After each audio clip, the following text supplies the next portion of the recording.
For many young Chinese looking to continue their tertiary studies abroad, getting into an Ivy League American university like Harvard was considered a dream come true.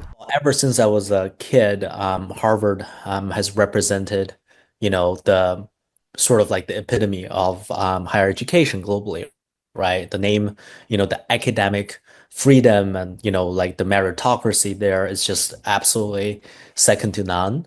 But those dreams could now be dashed, with US Secretary of State Marco Rubio announcing that the US will begin revoking visas of Chinese students, including those with connections to the Chinese Communist Party or studying in critical fields.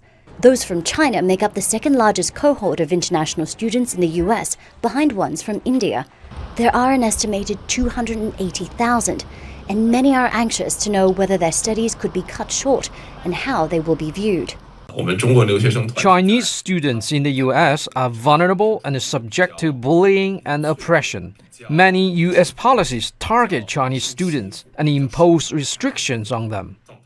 Chinese students in the US often pay full tuition fees, providing a crucial source of income for many schools. Behind me is the US Embassy in Beijing. Previously, it was very common to see long lines of Chinese students applying for visas there to study at American universities, many of them from wealthy backgrounds.